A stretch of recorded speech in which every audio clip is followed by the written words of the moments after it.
Hi, I'm Jimmy Haslip, and you're watching for BassPlayersOnly.com.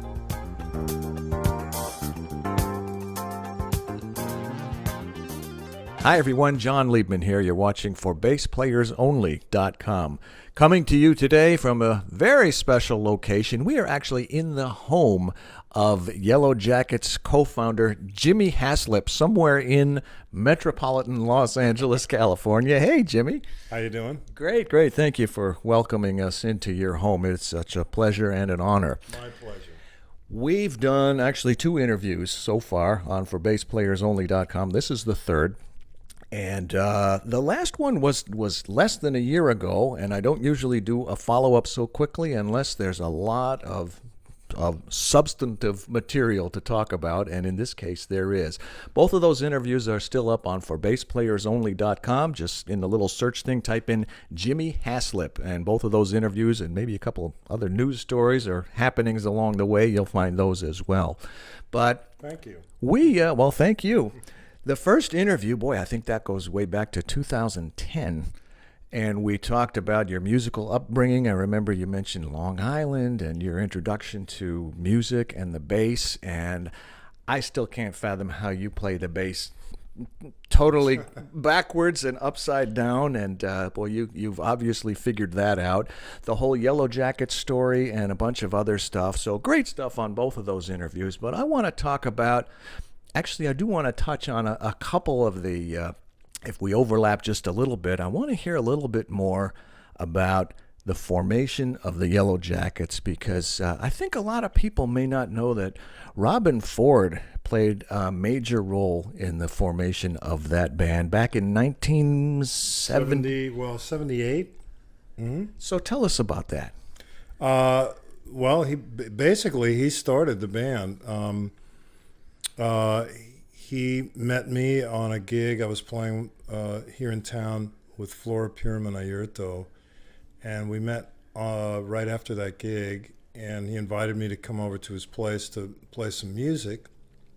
And at that time, he mentioned they had a project coming up. He was doing his first solo record for Electra Asylum, and it was going to be produced by Steve Cropper. I don't know if you know who that is. Sure. Booker T and the MGs. That's right. He also wrote In the Midnight Hour. Really? He did, with Wilson Pickett. So that was really a cool deal. And he worked with Duck Dunn. He did. He worked with Duck Dunn quite and a bit. T, and that was a cool band. Green Onions, I think, was their hit. So he was bringing Russ Ferrante down from the Bay Area. They had been playing together. And I was on the Flora Purim gig with Ricky Lawson. So we brought Ricky in on it, and the 4 of us got together, and we ended up doing a bunch of gigs here in town. And we learned a bunch of new material that Robin had been writing. And then Russ had written some really cool tunes that were also included in the recording. And we went over to a very cool studio at the time. It was called Cherokee, here in town, and we did this record called The Inside Story. And that was basically the precursor to the Yellowjackets. Were you called the Yellowjackets from day one? No, we were just Robin Ford's backup band. Okay. Well, and then you were in the band for what, I think you told me 32 years? 32 years, yeah. I spent with the band, even maybe a year more than that, but 32 years in the band, and aside from The Inside Story, we did 21 records in that time, and had a lot of other good stuff happen. We were nominated for 18 Grammys. We won 2 Grammys, various critics polls and readers polls and awards all around the world. Actually, we got awards in Scandinavia and Spain, and that was great. It was a great experience. I left the band in 2012. And, it was supposed to be a hiatus, but it turned into something more than that, right? Well, I guess it started out as a hiatus. But in truth, I had all these options to do a lot of producing, and it was something that I was looking at more seriously as far as my career. It's something I felt really comfortable with. And in 2012, I was getting ready to have a big birthday, so I was turning 60. And I thought maybe it was time to, just kind of concentrate on producing and just being in the studio working with different artists. And that seemed very interesting to me at the time. So that was one of the major factors, along with, maybe being home a little more for the family. Those two things, I think, were the main reasons I decided to leave the band. And since then, I've produced over 40 records. Well, I want to get to that in a minute, but I've got to touch on your technique again. I think we talked about it a little bit in both of the previous interviews, but this is the first. I don't recommend that to anyone. This is the first video interview we've done, so I just want to hear. Boy, I mean, I think you said you were like 13 and you couldn't really get access to a left-handed bass. No. Well, it was hard. Yeah, it was really hard to find a lefty bass. So you just did what you had to do, and you turned it. Did you first endeavor to play it the traditional way? Or? No, I didn't even try. You said, I'm a lefty, and I just felt, well, my dad played guitar. Just, as an amateur musician, he would futz around on a guitar, and he was pretty good at it, actually. But there was always a guitar around in the house from when I was a little kid. Your dad is a righty? My dad, well, he was right-handed. So, okay. In fact, my brother and I, it's funny, my parents are right-handed, but both my brother and I are left-handed. So, we had a guitar around all the time, so I would pick it up and fool around with it, and I figured out even how to formulate some chords and things like that. I figured all that out by myself. The lefty way, you mean, right? Yeah, upside down. Upside down. Mm-hmm. So I was kind of used to holding the instrument like that and having the strings, the low strings on the bottom, high strings on top, and I just got used to that anyway, and I didn't really think about the technique side of things. I wasn't thinking of being a bass player for a career or a guitar player. So it was just fun. Have you ever done much slapping? A little bit, yeah. I think. And popping? Early on in the Yellowjackets, I did a bunch of that. Okay. The first couple of records, if you listen to those records, you'll hear some of that. I had to kind of create my own way of doing that because everything was upside down. Yeah, that's why I asked. And then, I did a brief stint with a really cool band called the Larson Featon Band.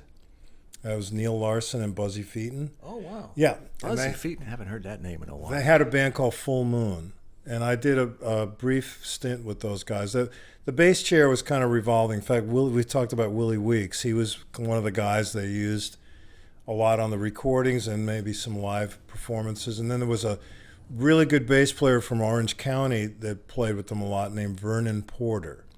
Okay. And he's smoking, and he was really good at slapping. So when I would hook up with him, it was kind of imperative that I did something, emulated something like that. And I came up with a whole little technique for that where I basically thumbed all the notes, and I hardly popped, but it was all about thumbing. So the instrument became more of a drum. Someday I will pick up a left-handed bass and try to play it upside down, just to get a deeper appreciation for what you. It's a tough way to go, and I started off being a trumpet player. So, I remember you telling me that. Yeah. So from like the 4th grade all the way through my senior year of high school, I played trumpet. Is there such a thing as a lefty and a righty way to play the trumpet? No, there's only one way. You just grab the horn that way and you play the valves. Okay, now in your car, when you drive, the accelerator's here and the brake is here, just like on my car? Pretty much. Okay. And you notice, when I held the trumpet and I played the valves with this hand, my right hand, so it was naturally that I was fingering notes with my. Got my me hand. thinking now. Is there anywhere in the world there's a trombone player that plays like I don't know. You got to wonder. No, I think it's all done one way, and I think if you force the issue, you can have an instrument made for you to play this way if that was more comfortable. That's wild. I want to touch on some aspects of your career and some things that you've done that I think will surprise a lot of people. You have a rock side. You've played with some people that are not normally associated with the name Jimmy Haslip. Why don't you share some of that with us? Well, really, like when I was in high school, most of the repertoire that I had was rock music.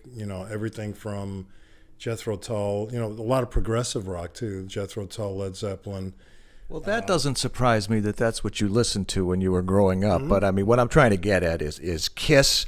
You mentioned Kiss. You played on a Kiss record, and I did. Mm-hmm. I played on a record called Creatures of the Night, and did a bunch of tracks on there. Did you have any interaction with Gene Simmons? Or yeah, he was in the studio with me. Okay, mm-hmm. So what was that about? Were you ghosting for him, or were you playing with him, or instead of him, or did he outsource the bass part to you? For some reason, he was unavailable to play, and they were dealing with some deadlines for delivering the record. He was unavailable to play, but he was in the studio. Yeah, I mean, so he didn't have time to learn the parts, or what do you mean? I don't know. You'd have to interview him. Okay. I actually was told something when I got to the studio, but he denied that was what was happening. So I don't feel comfortable even speaking about what I was told. But basically, he was just he was just unavailable to play. He just didn't want to play, or was dealing with something. And the producer was somebody who coincidentally was producing some music for Robin Ford, and I had played on the tracks with Robin was doing a follow-up to this Inside Story record. Yeah. So we ended up in the studio a few days with Richie Hayward and Billy Payne from Little Feat, and Robin and myself. And we cut a bunch of tracks, and this guy named Michael J. Jackson was producing it. He was the one that produced Creatures of the Night for Kiss. I think you rattled off some other less obvious names in addition to Kiss that you have played with in the rock genre. Can you share some of those names with us? Well, I did a record with a group called Alcatraz, which I think originally had Yngwie Malmsteen playing guitar. But when I did the record, it was a guy named Danny Johnson who had been playing with Rod Stewart, really good guitar player. And Graham Bonnet was the lead singer of that band. It was really a cool band. And I got to work with a legendary producer who produced all the Three Dog Night records. And I'm spacing on his name right now, but he was fantastic. I really enjoyed working with him. I've worked with Crosby, Stills, and Nash, Dave Mason. I toured with Dave Mason for a year. I was in a band called Blackjack. We did 2 records, and the lead singer was Michael Bolton. And went from Blackjack to Yellowjackets.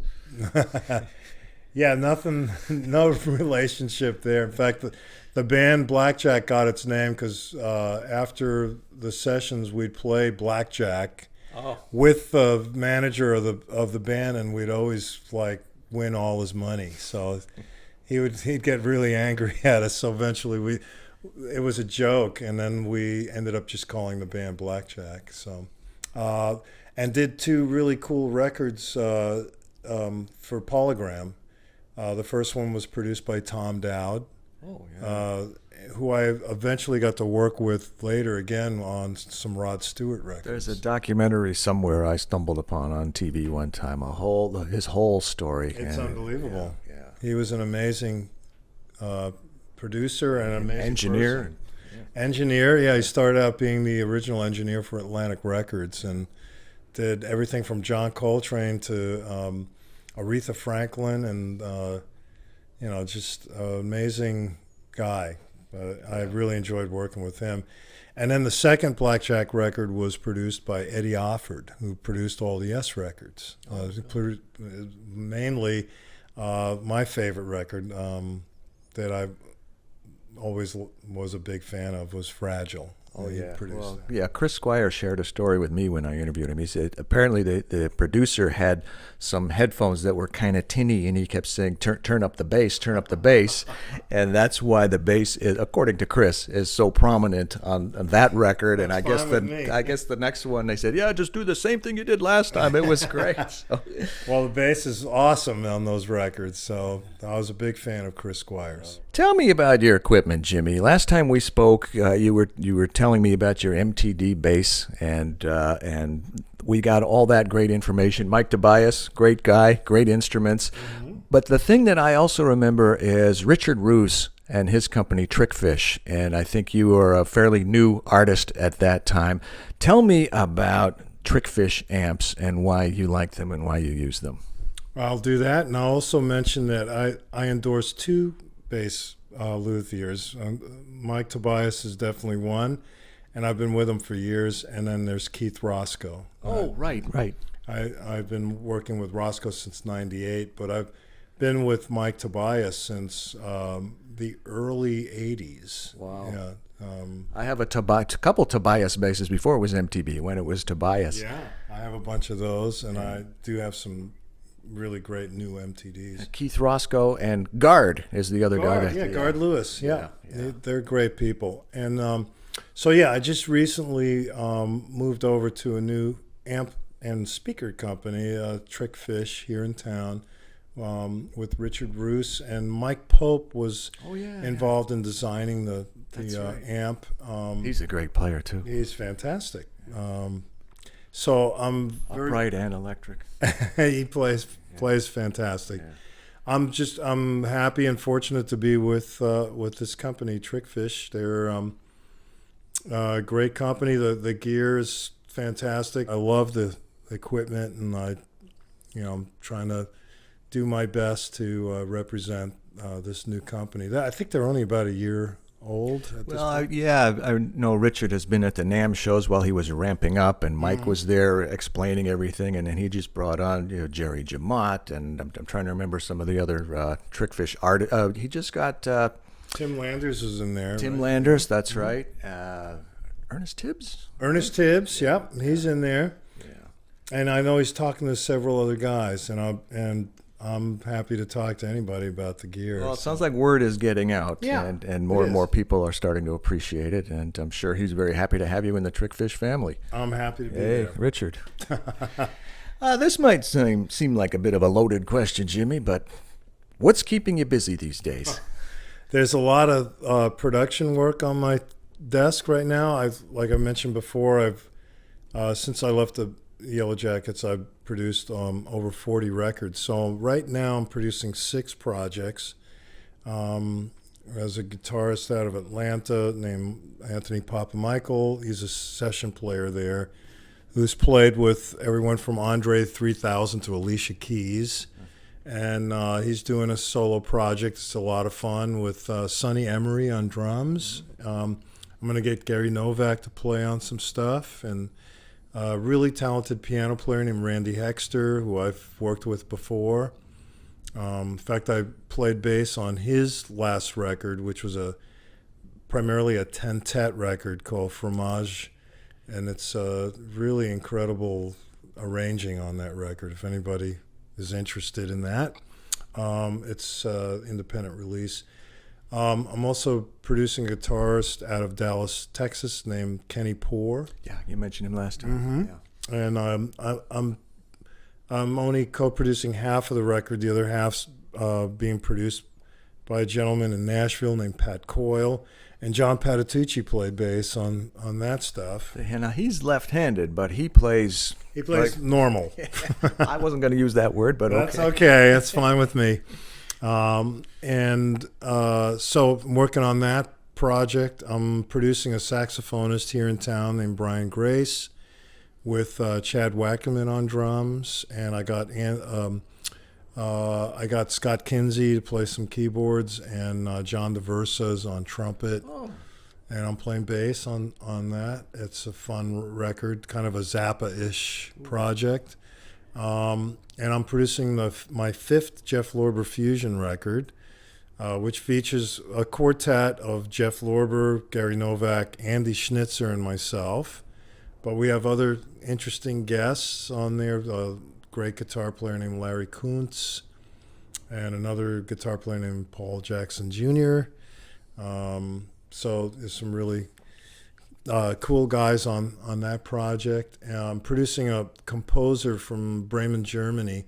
That's a bit ambitious. I have 3 drummers right now on that record: Virgil Donati, Gary Novak, and Dave Weckl. Wow. And I'm playing bass on everything except one track. I got this really great bass player out of Memphis, Tennessee, named Mono Neon. He's got a bunch of cool videos on YouTube if you're interested. It's really interesting music. I think he played with Prince for a while. So he's playing bass on a tune.